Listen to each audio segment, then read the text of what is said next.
Okay, so we're running the lift. You'll see it how it works. This is the air connection, which we suspected. It's got like a nozzle on the end for natural gas connection. It's too big. I don't have a compressor with that big of fittings. So we just close this up. I got a plastic bag on it with a clamp, and it's holding relatively well, although I'm down to my last clamp here. See how I got that in there. All right, so let's come on in. So I realized that this thing had an accessory, an airline, for running your air tools off of here. So seeing how the airline, the outside airline and this airline are just the same thing, it didn't matter if I pushed air in through this line. I've got fittings this size.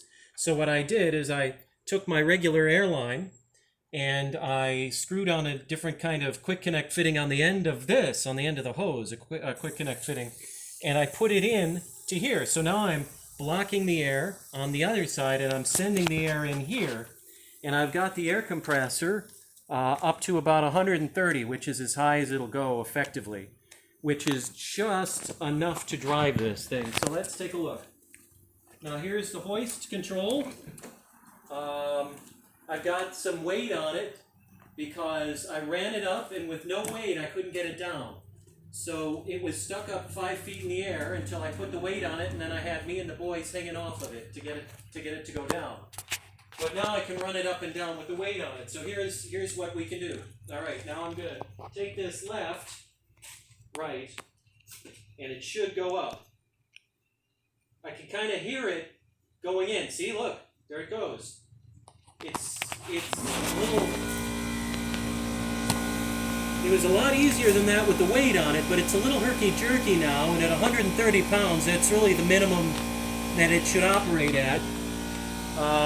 But you see it goes up if I let it go. So a couple of other things to notice. Come here while this thing goes up.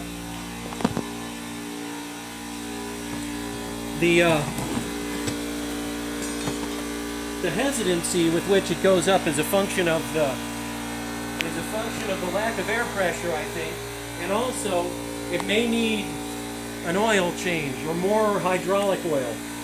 Now, this bar here, I was told is a safety.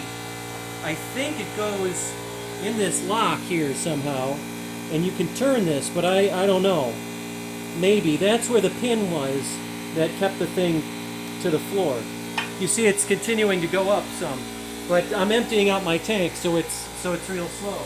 Over here, Danny was going to show you this. I understand that this, back off a little bit, Dan. Okay. I understand this here is the reservoir. There may be a dipstick in there, but you should be able to tell how high the hydraulic fluid is by there. It's a square nut.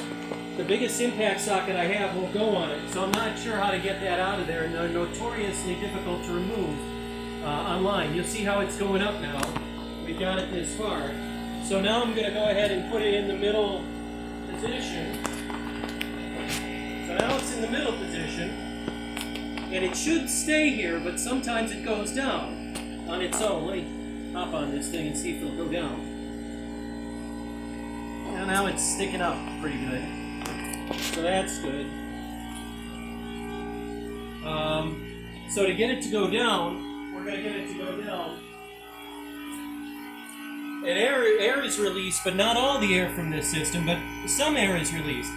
It seems like there's a safety thing in here that if all the air goes off the system, this thing stays up in the air. Here we go, Dan. I'm going to move the handle. See if you move the handle. There's a sound, and then it should start going down. It's not going down. So what I'm going to do is I'm going to kind of hang on it, and then it should go down.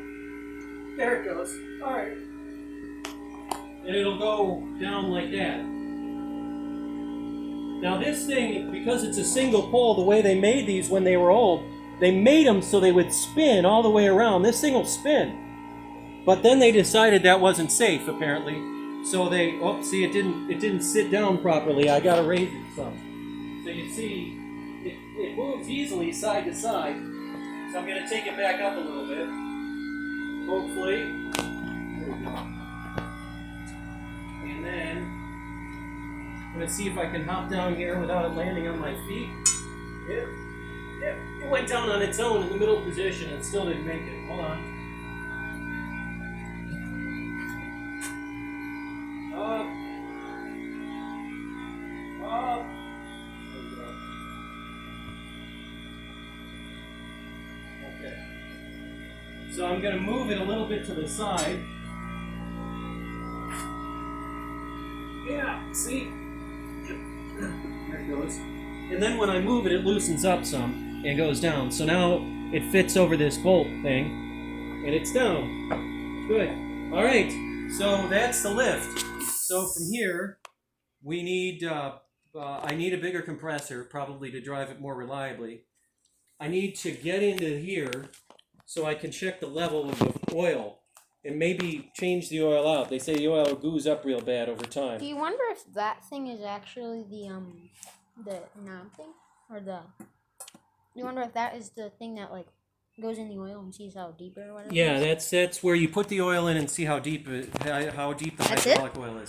So that ought to be it. But so it doubles as a screw? So it is a screw. It's a square cap.